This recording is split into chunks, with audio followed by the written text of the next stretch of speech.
The Flash 757, Joshua Williamson writing with Rafa Sandoval on the art. This is the start of the final arc of Williamson's run, the Legion of Zoom, and I'm sure Matt's got hot takes on this one. Mm-hmm. I will say that I like the issue. Probably a fair bit. That was not perfect. There's definitely things, but it's good. It's a little bit redundant. I just feel like every third arc is people sneaking into Central to attack it while Barry's busy doing Barry things. I think so. I like the idea that Barry's obsessed with finding Thawne, so that's what he's doing at the start. I thought he kind of just gave up kind of easily, where he just kind of, because he goes back home, he realized he was supposed to meet everyone for dinner. They're already asleep. Iris kind of talks him down. They end up, the kids get back up anyway. And by kids I mean Wallace and Avery. But and it's like, it basically he's like, oh yeah, maybe I should actually try and focus on my life again for a little bit. And I just kind of felt like, okay, I'm okay with that being a plot beat, usually in the grand scale of things, but we're in the final arc here, and Thawne has just made his kind of like big move to like start whatever his plan is, and the fact that the big moves, the plan itself starts by the end of the issue, makes Barry feel a little bit silly that he wanted to try and be normal again. We're going to work and like doing normal work stuff, but it sets up this thing where when he goes back to work, there was a murder. Which turns out to be on the night of Rebirth issue 1, when Wally came back. There was a murder where a husband murdered his wife, and the kid is kind of left thinking that his dad's innocent, and obviously this harkens back to Barry's own childhood. Barry's own.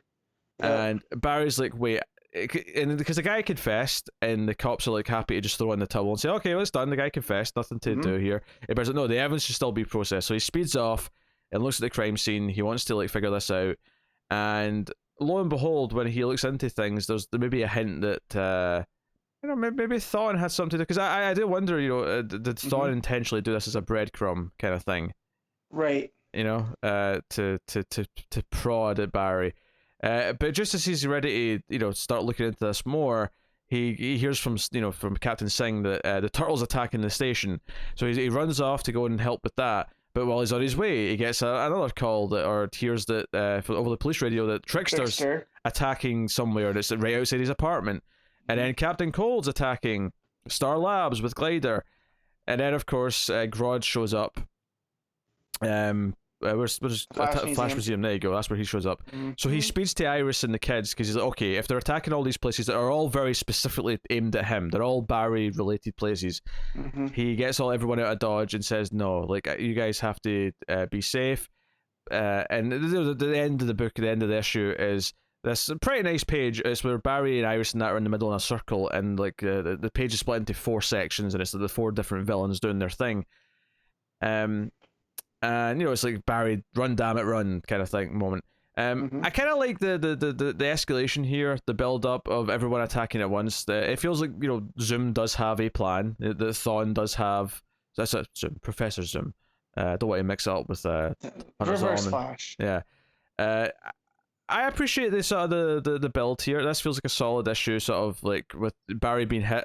I think, like I said, the only problem I really have with it is that it feels like he let his guard down just kind of suddenly in this issue, only for it to be like him to be shocked by the appearance of everyone, like 10 pages later.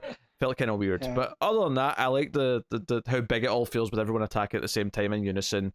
Feels like Zoom's got some master plan. Hopefully, the payoff to it works, but I really like that breadcrumb of and Williamson tying it back into Rebirth, that he got so distracted by Wally's appearance that he never processed the evidence, so it might have been an open and shut case, but we don't know, so I like that still drives him. There's still this balance of right and wrong. It's an interesting little sort of plot thread to put in here at the start of this arc, where it's for the most, because we expect this arc to be very action packed, a lot of big stuff with Thawne.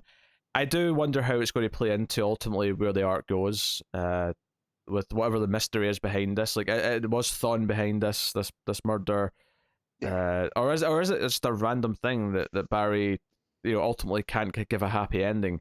But I feel like it's going to come up in some way. But Sandoval's art's pretty solid as well. I thought. pretty good for Flash. I like the colors here, especially that last page. It kind of divides up amongst the color lines. So like Turtle's green, and Yeah. you got the reds at play towards the bottom, and gold and blue with Cold and Glider. So no, the art's really good. It's a fine issue. You know what I mean? I'm here until it ends now, so it's not like I'm going anywhere. But it's a little bit frustrating how up and down this book can be. Yeah, I mean, I think almost to its benefit, Flash was a lot less than fine for a good year or something like that. Right. The fine feels pretty good right now. yeah, and that's why so you said I might have some not too many hot takes on it. It's just I do feel like Williamson is getting a bit redundant on these plot features to where they're not all the same, but man, it's his go-to of the all attack at one time kind of vibe. But I guess after Paradox, everything's better than that. So, but no, yeah, again, it's fine. Like I don't have much complaints about it, but it's also not like amazing. So yeah. I think what I liked about the overall feel of it, it did generally feel like a Flash issue, which is a weird thing to say, but it's for a time there. I didn't.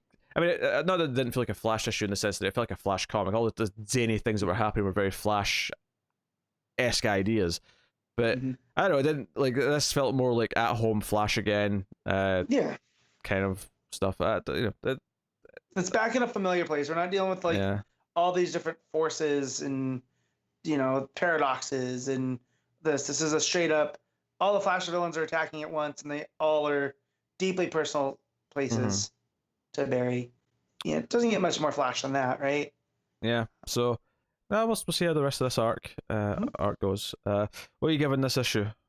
I'm gonna give this 7.5. Yeah, I'll give it a solid 7. I think perfectly enjoyable. Not perfect, but it's definitely a lot better than how I felt on Flash for a while. Obviously, I mean, this is not the first time I felt this way. That neck snap was definitely the turning point. But yeah, so that's Flash.